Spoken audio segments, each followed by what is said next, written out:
بسم الله الرحمن الرحيم، اللهم صل وسلم وبارك على سيدنا مولانا محمد. فيديو النهارده مهم جدا لاي حد شغال في مجال الفريلانس. الفريلانس زيه زي اي مجال تاني، في الكويس وفي الوحش. تمام. فالكويس اللي بيراعي ربنا، اللي بيسلمك فلوسك زي ما انت بتسلمه الشغل بتاعه، ده لا حرج عليه. تمام، الدنيا زي الفل.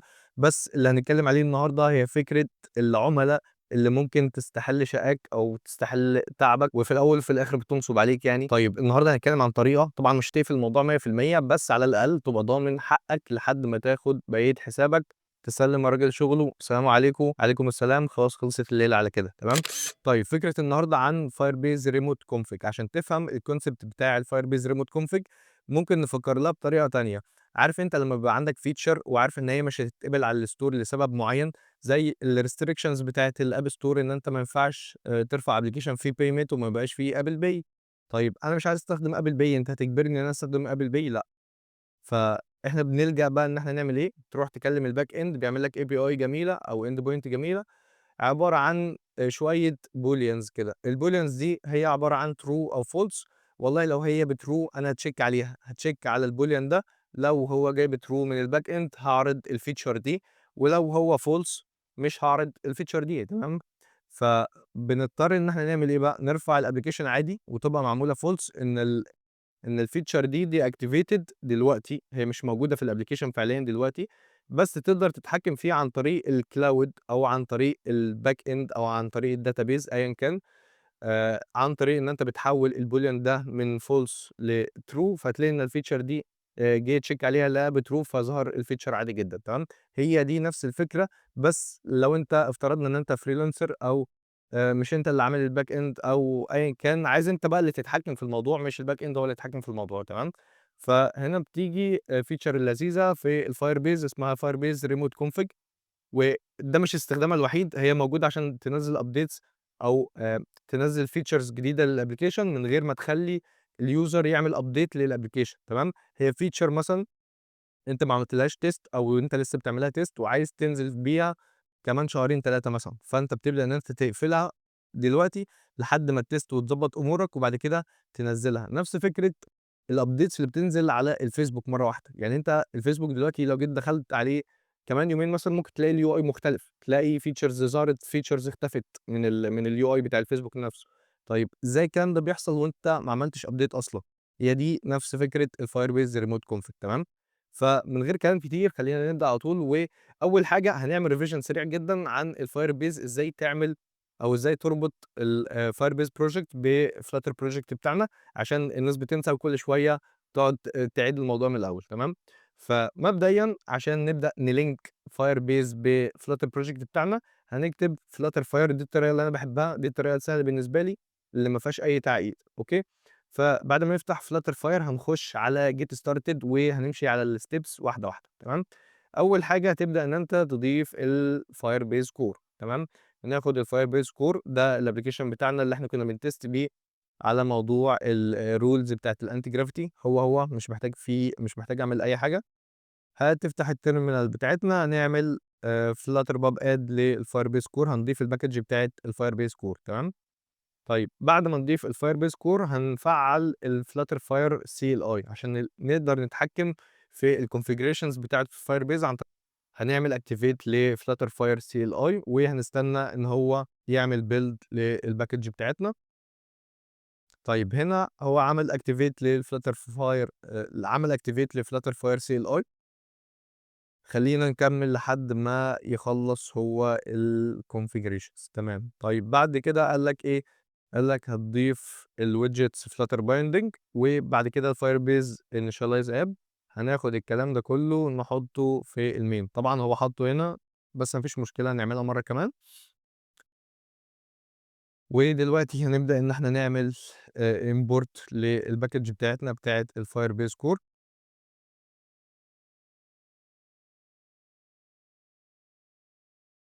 وهنا هنعمل async. تمام. طيب هنا هو عايز الFirebase الdefault Firebase options. طبعًا إحنا لسه ما عملناهاش عشان إحنا لسه ما ربطناش الproject بتاعنا. تمام.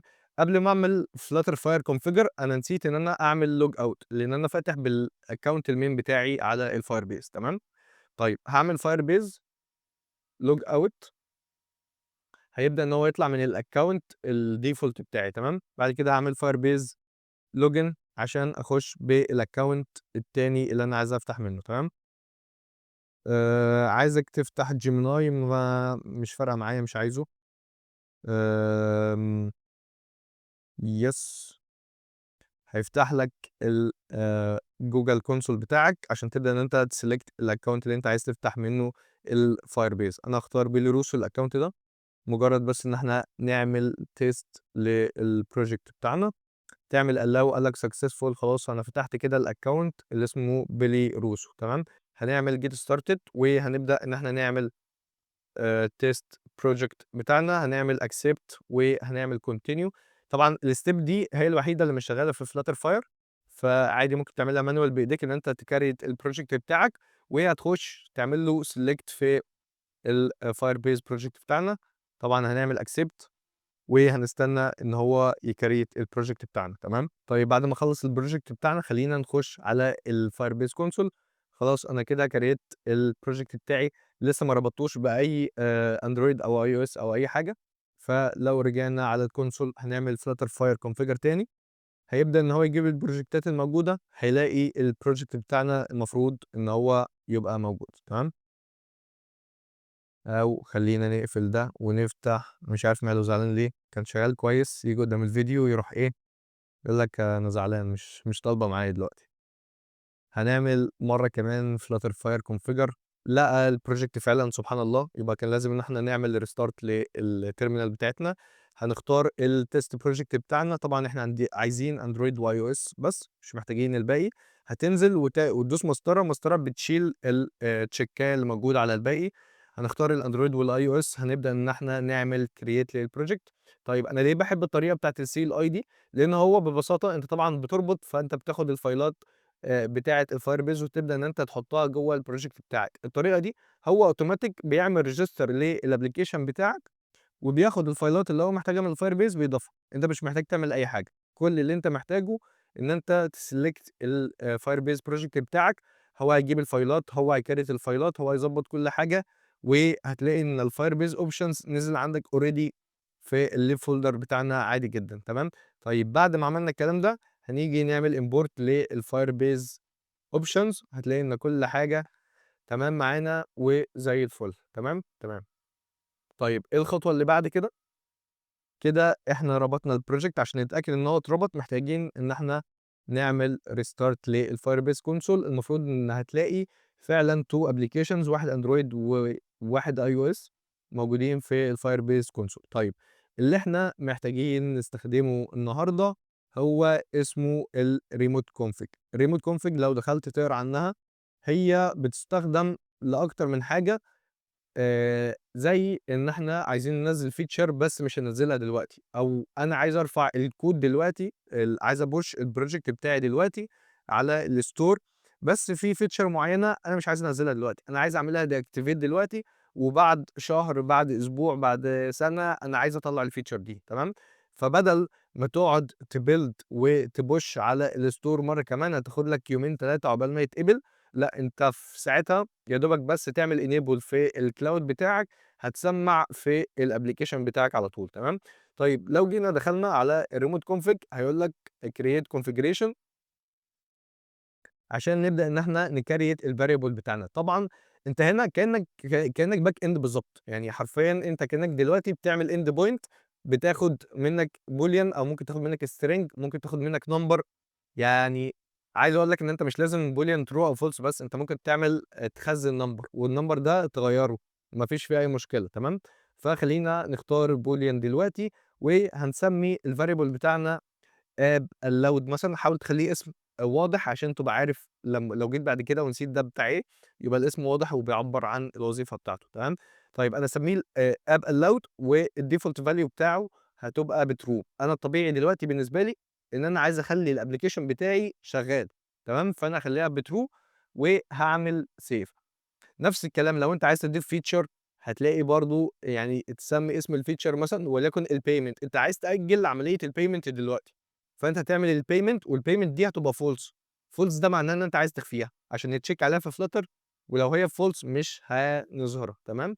طيب كده إحنا كريتنا الremote config بتاعنا أو الvariable بتاعنا اللي اسمه app allowed.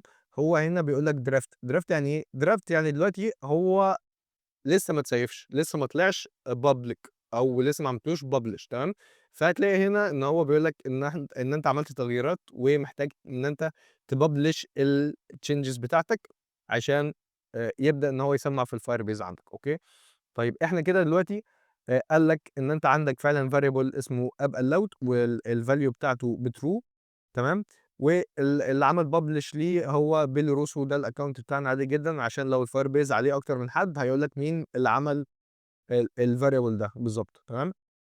طيب إحنا دلوقتي ربطنا الfirebase بتاعنا، عملنا الremote config بتاعنا أو عملنا الvariable بتاعنا، محتاجين إن إحنا نintegrate الremote config ده عندنا في Flutter تمام. طيب أنا مش عايز أكتب أي حاجة بإيديّا، أنا كل اللي أنا محتاجه إن أنا أشرح لGemini أو أيًا كان الAI agent اللي عندك، هاقول له والله I want to add Firebase remote config and use the variable. تدّي له اسم الvariable بتاعك أو الattribute بتاعك أو الparameter بتاعك هنسميه app allowed to check if false show some error screen, if true continue to the app normal. طيب أنا دلوقتي قُلت له إيه، قُلت له دلوقتي أنا عايز أعمل Firebase remote config، هيخش يجيب package اسمها Firebase remote config وهيضيفها في الBubble Speak.yaml بتاعنا، هيخش يشوف أو يخش يجيب الvariable اللي إحنا عملناه اللي اسمه app allowed وهيcheck لو هو false هيعمل لك UI أيًا كان بقى الerror message اللي أنت عايز تعملها للuser دي، أنت عايز تقفل الapplication، فأنا هاطلّع لك screen بUI جميل فيها error وأقول لك والله أنت في مشكلة في الapplication في مش عارف إيه. طيب مين اللي هيعرف يحل المشكلة دي؟ هيرجع لك، فاهم؟ هي دي الفكرة. ولو تمام لو هو بtrue خلاص كمّل الapplication عادي جدًا. هو بيتشيك فين بقى؟ ممكن يتشيك في الmain أو يتشيك لو عندك splash screen أيًا كان الstart بتاعة الapplication بتاعك، يعني مثلًا عندي الsplash screen بتعد 3 ثواني وبعد كده بتخش على الauthentication أو بتخش على الhome screen. فأنت بدل ما بتخش على طول، لأ أنت تتشيك الأول، لو هي فيها مشكلة أو هي false فأنا هاعرض له الerror screen بتاعتي عادي جدًا، لو ما فيش مشكلة خلاص كمّل الflow بتاع الapplication عادي جدًا، تمام. طيب أنا دلوقتي هادّي له الprompt بتاعي وهاستنى الresult اللي هو هيعملها لي، تمام. طيب هنلاحظ إن هو بدأ يعمل كذا حاجة، أول حاجة عملها عمل الapp disable screen، ده عبارة عن الerror screen اللي هتظهر للuser لو أنا عملت false في الfirebase عندي. طبعًا هو هنا مهندل الدنيا عامل لك icon وقال لك إن الapplication disabled. طبعًا ده عشان تشرح للuser بس أنت إيه اللي حصل. أنت هنا بتعتذر له تقول له إن والله في مشكلة، قال لك الapplication disabled by the administrator تمام. يعني أنت دلوقتي بقيت admin، أنت بتتحكم حرفيًا، عملتها true هيشتغل، عملتها false هيقفل الapplication عادي جدًا، تمام. طيب هنا هو بدأ يجود عشان أنا ما شرحتلوش بالضبط أنا عايز إيه، فتلاقي إن هو دخل عدّل في الfile بتاع الfailures، بدأ إن هو يعمل dependency injection طبعًا عشان ما شرحتلوش الكلام ده، فهو بيشوف الطريقة اللي قدامه وبيخش يعملها وخلاص، بس مش فارقة. أنت فاهم الconcept اللي هيبدأ ينفذ بيه، تمام. طيب لو جينا بصينا على الmain هتلاقي إن هو بيعمل init لdependency injection وبدأ إن هو يعمل إيه بقى، بُص هنا بقى هو بيعمل إيه. هنا خلّيني أعمل لك zoom، مش عارف هو كده واضحة بالنسبة لكم والّا لأ، بس خلّينا نشوف ما فيش مشكلة. طيب هو دلوقتي عايز الmain SDK 23، خلّينا نروح على الbuild gradle ونخلّي الmain SDK 23 واستناه يخلّص عشان أعرف أrun الapplication بتاعي عشان فيه errors تمام. طيب أنا لو جيت على الmain عندي هتلاقي إن هو عمل إيه بقى، عمل سيبك من الdependency injection ما تشغلش بالك بيه، عمل service اسمها remote config service تمام. لو جينا بصينا على الservice دي هتلاقي إن هو بيعمل إيه، قال لك إن هو بيimplement. سيبك من الflow ده clean architecture ومش عارف إيه، سيبك منه ما تشغلش بالك بيه تمام. هو هنا بيعمل initialize في function، أنت كل اللي أنت محتاجه أنت محتاج تعمل function بتعمل remote config dot set config settings تمام. الremote config دي جابها منين؟ جابها من الpackage اللي اسمها الfirebase remote config تمام. طيب جاب الsettings بتاعتنا، قال لك أنا والله عايزك تعمل time out يبقى دقيقة مثلًا، والminimum fetch interval دي مهم جدًا إن أنت تعملها فترة زمنية كبيرة، لإن هو بيupdate كل شوية، يعني أنت دلوقتي بتقول له أنا عايزك تupdate أو تcheck كل ساعة، تمام، كل ساعة دي ليه بقى؟ عشان ما نخلصش الكوتا، أنت ليك limit معين في Firebase ما أعرفش كام بالضبط، بس هو بيخلص، فأنت لو قعدت تcheck في لحظية يعني من غير ما تستنى خالص، هيبدأ يcheck على طول immediately وهيبدأ إن هو يستهلك كوتا أسرع من الFirebase عندك، تمام، هتضطر إن أنت تخش في Pro subscription مثلًا أو حاجة. فدي إحنا بس هنعملها duration خلّيها seconds دلوقتي، هنخلّيها ثانية واحدة بس عشان نشوف التأثير بتاعنا، بس أنت مهم تعملها ساعة، ساعتين، 3 أيًا كان مش هتفرق، أنت المهم عندك إن أنت تمنع الuser إن هو يستخدم الapplication وخلاص، تمام؟ طيب هنا بيعمل الapp allowed بيخلّيه بtrue وهنا fetch and activate. fetch and activate ده عشان بيعمل إيه بقى؟ بيروح يكلم الfirebase console أو بيكلم الremote config عشان يجيب الvariable اللي اسمه app allowed ويبدأ إن هو يفعّله، يبدأ يفعّله إن إحنا عايزين نستخدمه، هييجي على الfirebase هيشوف الvariable ده، هيجيب الvariable ده والقيمة بتاعته ويبدأ إن هو يرجع لك على الapplication بتاعك، تمام؟ طيب سيبك من ده، لو جينا في الmain file بتاعنا هتلاقي إن هو كان بيعمل إيه، ده الmain file بتاعنا، هتلاقي إن هو كان بيcheck هنا عمله في provider بدل إن هو يcheck على الapp status، لو جينا نبُص على الcheck app status هتلاقي إن هو بيعمل إيه، فجاب الvariable بتاع الremote config وبدأ إن هو يcheck، تمام، هو هنا لو allowed هيemit الstate، لو disabled هيemit إن هو disabled، تمام، ما علينا، هو أفور الدنيا وعمل الموضوع clean architecture بحت، أنت عايز تعمله بأي طريقة تانية ما فيش فيها أي مشكلة، أنا بس عملته في صيغة إيه، عملته في صيغة الfunction جوّه الqubit بتاعي وبدأت إن أنا أcheck عليها، تمام، لو هي راجعة لك من الfirebase بtrue توكّل على الله وعيش واستخدم الapplication ما فيش عندك مشكلة، تمام، لو فيها مشكلة أو لو جاية false خلاص أنا مش هاخش على الapplication، تمام، تمام، تمام. وبرضه تشوف هنا هو هنا عدّل في الroutes برضه عمل route جديد اسمه disabled بيدخّل على الapp disabled screen، فهو هنا دلوقتي بيcheck على الstatus. أنا زي ما قُلت لك سيبك من فكرة الqubit لو أنت مش فاهم أوي في موضوع الclean architecture سيبك عادي، أنت كل اللي أنت محتاجه إن أنت عندك variable بtrue وvariable false، تمام، لو هو بtrue كمّل، لو مش بtrue اقفل، تمام، هنا لو هو allowed خلاص أنا هاخش على الhome screen عادي جدًا، لو هو disabled هادخّله على الapp disabled screen اللي الAI عملها لي، تمام، طيب هنستناه يrun وبعد كده نشوف إحنا هيشتغل معانا والّا لأ. طبعًا هو هنا بيشرح لك بقى التفاصيل اللي هو عملها، هو أفور جدًا، جدًا، جدًا في الموضوع، تمام، ممكن أنت تضبّط بقى الrules ممكن أنت تشرح له بتمعُّن أكتر عشان يبدأ إن هو ينفذ لك اللي أنت عايزه بالضبط، وما يقعدش يأفور كل الكلام ده، تمام، بس إحنا مجرد إن إحنا بنعمل demo بس عشان نشرح فكرة الفيديو ليس إلا. طيب دلوقتي أنا عملت run للapplication بتاعنا، خلّينا نجيب الemulator قدامنا هنا، تمام، هتلاقي إن هو دخل على الhome screen بتاعتي عادي جدًا، تمام، طيب السيناريو الطبيعي إيه؟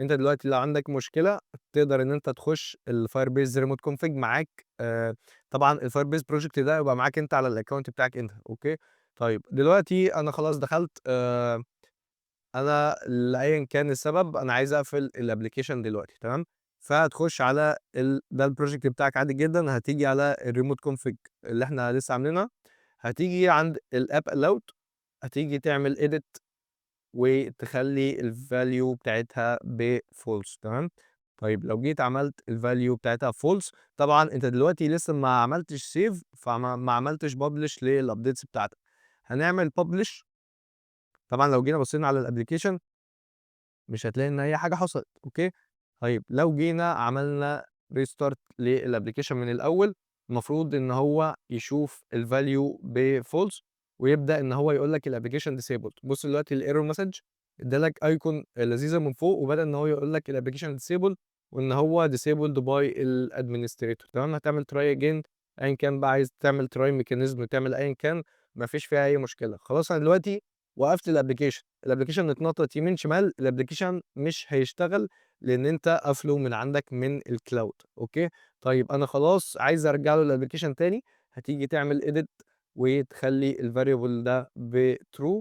طبعًا هو مش بيupdate، إحنا مش بنupdate real time، بس على الأقل لمّا ييجي يفتحه المرّة الجاية مش هيعرف يستخدمه، تمام. فلو جينا عملنا restart وبصينا تاني على الapplication بتاعنا. طيب إحنا عملنا update وما عملناش publish، فأنا نسيت، فهو ما اشتغلش. فخلّينا نعمل publish للchanges بتاعتنا. هو دلوقتي بtrue، تمام. لو جينا قفلنا وعملنا restart مرّة كمان،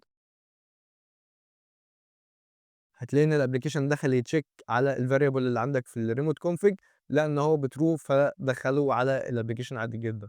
وبس كده، حاولوا ما تستخدموش الكلام ده في موضوع غلط. وبس كده، سلام عليكم.